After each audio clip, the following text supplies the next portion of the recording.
खबर से करते हैं। गोड्डा में कांग्रेस सांसद राहुल गांधी करीब 1.5 घंटे तक हेलीकॉप्टर के उड़ने का इंतजार करते रहे और गोड्डा से उन्हें बोकारो जाना था, लेकिन उन्हें ग्रीन सिग्नल ही नहीं मिल पा रहा था, जिसकी वजह से 1.5 घंटे तक उनका हेलीकॉप्टर रुका रहा। और इस घटना को लेकर महागामा से कांग्रेस उम्मीदवार और मंत्री दीपिका पांडे सिंह ने बीजेपी पर साजिश का आरोप लगाया।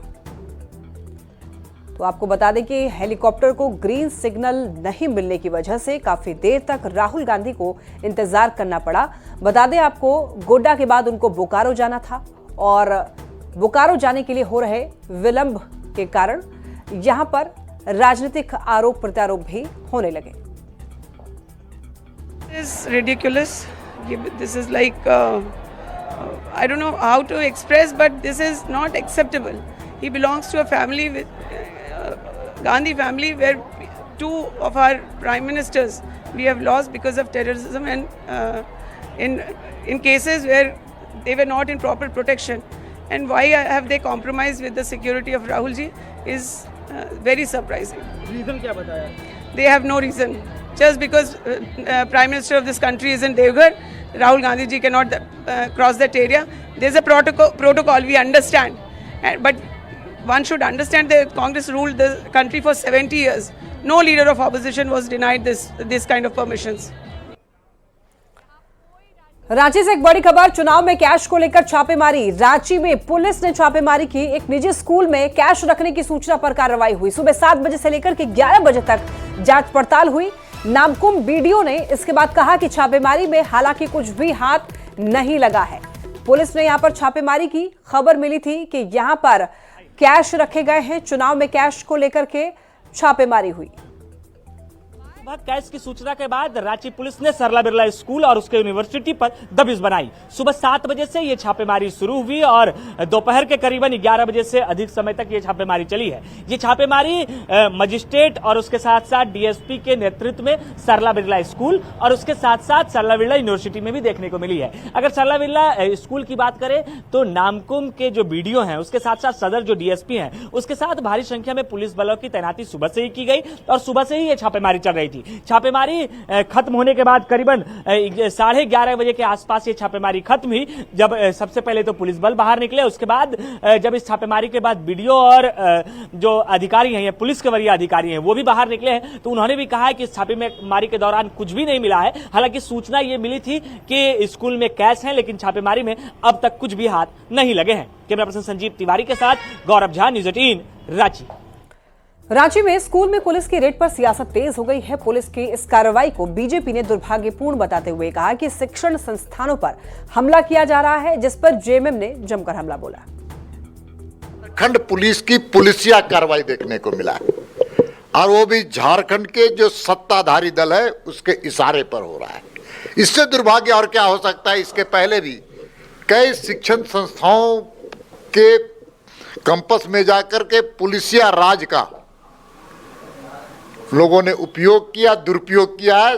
समय का इंतजार कीजिए, सूद के साथ इस कार्रवाई का बदला हम लेंगे। देखिए, वो शिक्षण संस्थान है कि भारतीय जनता पार्टी का अड्डा है, ये पूरे राज्य की जनता जानती है। लेकिन जहां तक कार्रवाई की बात है, पुलिस को, प्रशासन को जो समय समय पर सूचना मिलती है उसके मुताबिक वो कार्रवाई करती है। इसमें किसी का हस्तक्षेप थोड़ी ना होता है।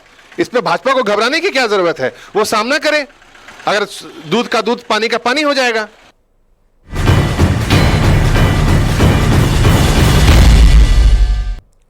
आइए अब चुनावी खबरों की ओर रुख करते हैं। तो देखिए, न्यूज़ 18 पर बीजेपी सांसद दीपक प्रकाश ने एक बड़ा बयान दिया। कहा, बीजेपी का कोई कार्यकर्ता ही झारखंड का सीएम होगा। बीजेपी 2/3 सीटों के साथ सत्ता में आ रही है। हेमंत सोरेन के साथ की संभावना दूर दूर तक नहीं है।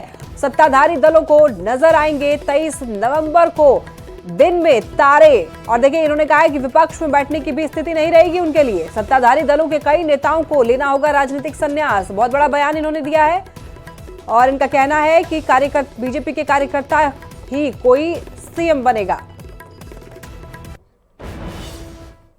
झारखंड विधानसभा चुनाव को लेकर रोमांच चरम पर है। अब दूसरे फेज का चुनाव सर पर है। हमारे साथ बातचीत के लिए बीजेपी के जो सांसद हैं दीपक प्रकाश, हम उनसे बातचीत करेंगे।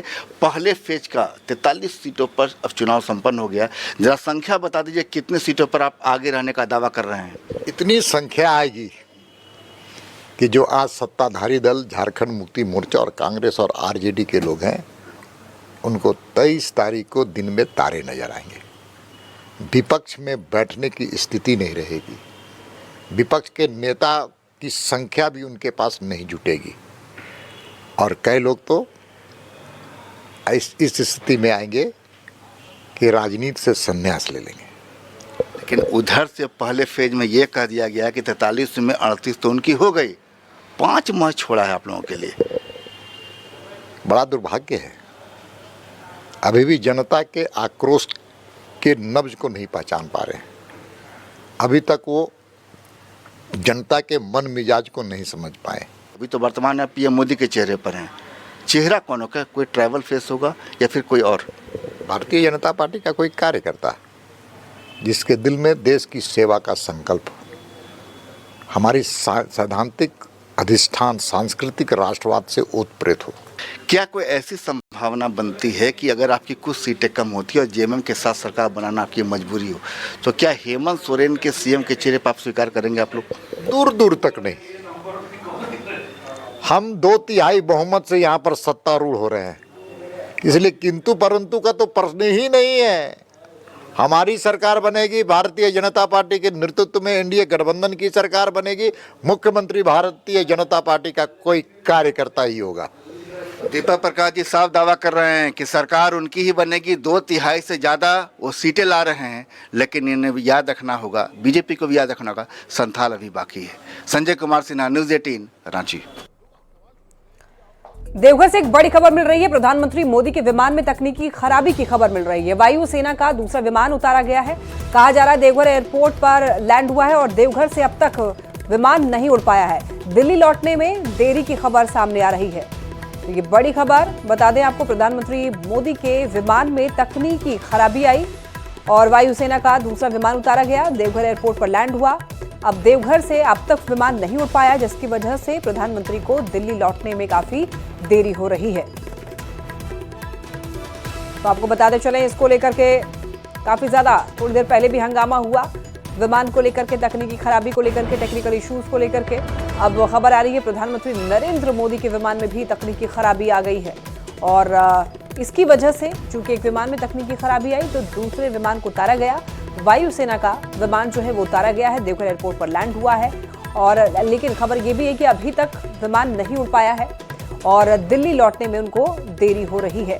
तो आपको बता दें, आज बिरसा मुंडा की जयंती पर प्रधानमंत्री नरेंद्र मोदी दिल्ली से वहां जमुई गए हुए थे और इसके बाद उनके विमान में खराबी की खबर मिल रही है। चलिए अब बात कर लेते हैं गुलाम अहमद मीर के बयान की। इस बयान पर काफी ज्यादा बवाल मचा हुआ है। शिवराज सिंह चौहान ने जमकर हमला बोला है उनके बयान को लेकर। देवघर में शिवराज सिंह चौहान ने प्रेस कॉन्फ्रेंस करके कहा कि गुलाम अहमद मीर ने घुसपैठियों को 450 रुपए में गैस सिलेंडर देने की घोषणा की है। इसका मतलब है कि संथाल परगना में घुसपैठ हुआ है और जेएमएम और कांग्रेस घुसपैठियों को शरण दे रही है। गुलाम अहमद मीर के बयान पर शिवराज सिंह ने पलटवार किया, कहा कि अगर घुसपैठियों को 450 रुपए में गैस सिलेंडर देने की बात हो रही है, इसका मतलब है कि घुसपैठ हुआ है और उन्होंने कहा है कि जेएमएम और कांग्रेस घुसपैठियों को शरण दे रही है।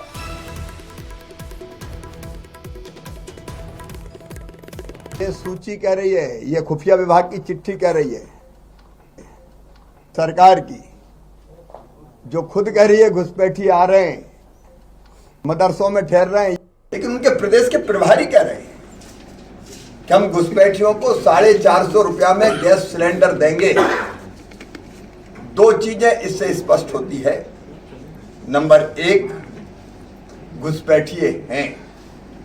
नंबर 2, घुसपैठिए उनके वोट बैंक हैं और वो घुसपैठियों के वोट सुरक्षित करने के लिए उनको 450 रुपया में गैस सिलेंडर देंगे। बांग्लादेशी घुसपैठ को लेकर जेएमएम ने जमकर हमला बोला, कहा बीजेपी को बांग्लादेशी घुसपैठ के अलावा कुछ भी नजर नहीं आता है। उन्होंने कहा है कि 450 रुपये में सभी झारखंडियों को सिलेंडर मिलेगा, लेकिन भारतीय जनता पार्टी के पास आज कोई मुद्दा नहीं बचा है बांग्लादेशी घुसपैठ के अलावा, और वो बताते भी नहीं है कि घुसपैठ कहां हुआ, ये केंद्रीय गृह मंत्रालय की जवाबदेही है। और रोटी माटी बेटी की बात करने वाले लोग, सबसे बड़ा अगर किसी ने अत्याचार किया है रोटी पर, बेटी पर और माटी पर CNT SPT एक्ट के तहत उसको खत्म करके, तो ये भारतीय जनता पार्टी ने किया था। गिरिडीह के जमुआ विधानसभा में बीजेपी और जेएमएम के बीच में चुनावी घमासान। बता दें आपको, जमुआ में 5,47,389 मतदाता हैं जो कि इस चुनाव में अपने मताधिकार का इस्तेमाल करेंगे। क्षेत्र में सिंचाई, पेयजल, शिक्षा और रोजगार के अवसर न होने से लोगों में जनप्रतिनिधि के खिलाफ काफी ज्यादा आक्रोश है। इन सभी मुद्दों को लेकर के जनता से बात की न्यूज 18 संवाददाता ओम प्रकाश ने। झारखंड विधानसभा का चुनावी रण जो है वो शुरू हो चला है। दूसरे चरण का मतदान 20 नवंबर को होना है। गिरिडीह जिले की बात की जाए तो यहाँ पर भी जमुआ विधानसभा हो गया, राजधनवार विधानसभा हो गया, इन जगहों पर 20 नवंबर को वोट पड़ने हैं। खासतौर से हम जानने की कोशिश करेंगे कि इस इलाके में क्या कुछ समस्याएं हैं, क्या कुछ समस्या आ रही है और सब ठीक है कि यही पानी उनी का साधन नहीं है। पर धान ठीक हुआ इस बार? धान इन साल है, वर्षा होने के कारण से धान हुआ। सिंचाई का व्यवस्था नहीं, सिंचाई का व्यवस्था नहीं है। दिक्कत है, 10 गो परिवार है, रोजगार ना है। खेत पे ही चल रहा है सब कुछ, किसान खेत पर जो है मजदूरी बटैया करो, ये अपन खेत पूरा ना है। परेशानी क्या क्या है आप लोगों का? परेशान वही नहीं बोले कि 2 महीना पैसा आया था, फिर नहीं आया इधर। मैया योजना, हाँ 2 महीना आया था। काहे रुका पूछे? क्या पता नहीं, इंक्वायरी नहीं किए हम लोग। नहीं किए। हम लोग का जो भी सरकार है, ठग चढ़ बढ़ के वो जो वोट लेने आता है, वही से ज्यादा परेशानी है। काम कुछ नहीं हो रहा। काम कुछ नहीं हो रहा है। मान लीजिए वोट लेने का समय में हम ये करेंगे, वो करेंगे, आपको ऐसे कर देंगे, कॉलोनी देंगे, ये देंगे, वो देंगे, लेकिन कुछ सुविधा नहीं, कुछ सुविधा नहीं हुआ है। जाहिर तौर पर इन परेशानियों के बीच मतदान होना है। अब जमुआ हो या फिर राजधनवार, यहाँ के लोग क्या सोचते हैं ये अहम है, क्योंकि समस्याएं काफी हैं। खासतौर से रोजगार, पलायन, इस तरह की समस्याएं जो हैं वो लोगों को और भी ज्यादा सोचने पर मजबूर कर रही हैं। कैमरा पर्सन अपू पाठक के साथ ओम प्रकाश, न्यूज 18 जमुआ। झारखंड विधानसभा चुनाव के दूसरे और अंतिम चरण की तैयारी जोर शोर से चल रही है, जिसमें 20 नवंबर को मतदान होगा। पहले चरण के उम्मीदवार अब दूसरे चरण के प्रचार में जुट गए हैं और उन्हें संथाल परगना और उत्तरी छोटा नागपुर में लगा दिया गया है। एनडीए और इंडिया गठबंधन दोनों ने अपने बड़े नेताओं और पहले चरण के उम्मीदवारों को इन क्षेत्रों की जिम्मेदारी दी है। बीजेपी, जेएमएम और कांग्रेस ने भी अपने नेताओं को अलग अलग विधानसभा क्षेत्रों में प्रचार की जिम्मेदारी सौंपी है। 43 सीट पर चुनाव हो गए। अब जो लोग इसमें से फ्री होकर अब सीधे अन्य क्षेत्रों में जहां चुनाव होना है सेकंड फेज का, वहां जा रहे हैं। कुछ बाहर से भी हमारे कार्यकर्ता आ रहे हैं। अभी गौरव भाटिया जी, हमारे हिमाचल प्रदेश के प्रदेश अध्यक्ष जी का यहाँ प्रेस वार्ता संपन्न हुआ है। ये लोग भी अपना बहुमूल्य समय यहाँ दिए। कई अन्य प्रदेशों से भी लोग आ रहे हैं और यहाँ के जो हमारे प्रमुख कार्यकर्ता हैं, जो लगातार कई महीनों से पसीना बहा रहे थे, अब जहाँ बाकी है चुनाव, अब वहाँ शेष जगह जाकर वो अपना पसीना बहाएंगे। चुनाव लड़े तो उनको अलग अलग क्षेत्रों की जिम्मेवारी उत्तरी छोटानागपुर, संथाल परगना के विभिन्न विधानसभा क्षेत्रों में दे दी गई है। और कुछ लोग कल चले गए हैं अपने क्षेत्रों में जिम्मेवारी संभालने, वहाँ के उम्मीदवारों के, गठबंधन के उम्मीदवारों के पक्ष में कैंपेनिंग करने के लिए, वहाँ का सारा व्यवस्था संभालने के लिए, उनके क्षेत्र का जो 3-4 दिन है बड़े नेताओं का कार्यक्रम होगा उसकी व्यवस्था देखने के लिए। और कुछ आज जो है वो निकल जाएंगे। अपने स्टार प्रचारकों की लिस्ट देखी होगी और उसमें जो भी स्टार प्रचारक हैं वो सारे लोग द्वितीय फेज का जो चुनाव है वहां प्रस्थान कर चुके हैं और लगातार जो पार्टी के जो कार्यकर्ता हैं, जो बूथ स्तर के कार्यकर्ता हैं, वहां से लेकर के केंद्रीय स्तर के कार्यकर्ताओं तक जो एक जोश बना हुआ है प्रथम चरण से, वो आपको दूसरे चरण में भी देखने को मिलेगा। झारखंड विधानसभा चुनाव का प्रचार अंतिम चरण में है, जहां पर एनडीए में पीएम मोदी, अमित शाह और योगी आदित्यनाथ की डिमांड सबसे ज्यादा है। तो वहीं इंडिया गठबंधन में सीएम हेमंत सोरेन और कल्पना सोरेन प्रमुख चेहरे बने हुए हैं। दोनों ने 18 नवंबर तक 300 चुनावी सभा को संबोधित करने का लक्ष्य रखा है। रोजाना 10 से ज्यादा सभाएं कर रहे हैं। इसके अलावा कांग्रेस के राहुल गांधी और मल्लिकार्जुन खड़गे भी प्रचार में जुटे हुए हैं। देखिए, दोनों को अगर हम मिला करके देखें तो 300 से ज्यादा सभा उन लोगों का होना है। चाहे हेमंत सोरेन और कल्पना सोरेन को हम मिला करके देखें। और उसके अलावा जो हमारा सांगठनिक जो व्यवस्था है जिस पर हम काम करते हैं लगातार। देश भर में प्रकाश पर्व का उत्सव है। गिरिडीह में भी प्रकाश पर्व बड़े ही धूमधाम से मनाया जा रहा है। गिरिडीह में पिछले 15 दिनों से गुरुद्वारा कमेटी की ओर से प्रभात फेरी निकाली जा रही है, साथ ही लंगर और दूसरी सेवा भी की जा रही है। गिरिडीह के गुरुद्वारा में प्रकाश पर्व के मौके पर सत्संग का आयोजन किया जा रहा है, जिसमें न सिर्फ सिख समुदाय के लोग बल्कि अन्य संप्रदाय के लोग भी श्रद्धा भाव से शामिल हो रहे हैं। गुरुद्वारा कमेटी के अध्यक्ष गुणवंत सिंह मोंगिया ने बताया कि प्रकाश पर्व को लेकर सभी तरफ उत्साह है। तो देखिए, गुणवंत सिंह मोंगिया ने सभी को बधाई दी और प्रकाश पर्व का उत्साह लोगों में देखते ही बन रहा है। गिरिडीह गुरुद्वारा में धूमधाम से इस प्रकाश पर्व जो है मनाया जा रहा है इसे। और बता दें आपको, यहाँ पर लोग काफी ज्यादा उत्साहित नजर आ रहे हैं। सत्संग का आयोजन भी किया गया, हर दिन लंगर और कीर्तन का भी आयोजन किया गया है। बड़ी संख्या में श्रद्धालु पहुंच रहे हैं। हर तरफ प्रकाश पर्व को लेकर के सभी में उत्साह देखा जा रहा है।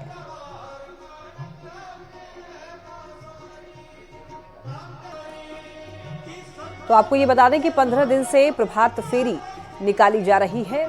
गिरिडीह में पिछले 15 दिनों से गुरुद्वारा कमेटी की ओर से प्रभात फेरी निकाली जा रही है, साथ ही लंगर और दूसरी सेवा भी यहाँ पर की जा रही है। और गिरिडीह के गुरुद्वारा में प्रकाश पर्व के मौके पर सत्संग का आयोजन किया जा रहा है, जिसमें न सिर्फ सिख समुदाय के लोग बल्कि अन्य संप्रदाय के लोग भी श्रद्धा भाव से शामिल हो रहे हैं। वाहिगुरु जी का खालसा, वाहिगुरु जी की फतेह। आज सारा संसार बहुत ही उत्साह, बहुत ही श्रद्धा भावना के साथ में श्री गुरु नानक देव जी का प्रकाश पर्व मना रहा है। पिछले 15 दिनों से ये कार्यक्रम जो चल रहे हैं हमारे गुरुद्वारा में, ये सभी जगह कार्यक्रम चल रहे हैं और बहुत ही विशाल कार्यक्रम चल रहे हैं। हम लोग सबसे ज़्यादा अगर कोई मान्यता रखते हैं अपने यहाँ पर हम लोग देखते हैं कि गुरु नानक देव जी में जितना संगत में उत्साह रहता है, ये सबसे ज़्यादा नज़र आता है। और संगत को ये समझिए कि 15 दिनों से इसमें सेवा में लगे हुए हैं लोग, और बहुत ही बड़े कार्यक्रम चल रहे हैं, जैसे प्रभात फेरी होना, अखंड पाठ, और उसके बाद रोज के रोज यहाँ पर भजन कीर्तन एवं गुरु नानक देव जी के वाणी के बारे में और गुरबानी विचार, ये सब बातें खूब अभी चल रही हैं। और इस बीच में लंगर भी बहुत चल रहे हैं, सभी की सेवा चल रही है। और इस कार्यक्रम में मैं अपनी ओर से और अपनी सिख संगत की ओर से सारे देशवासियों को गुरु नानक देव जी के प्रकाश पर्व पर बहुत बहुत हार्दिक शुभकामनाएं देता हूं जी। बहुत बहुत धन्यवाद। और इसी के साथ बुलेटिन में इतना ही। तमाम खबरों के लिए आप देख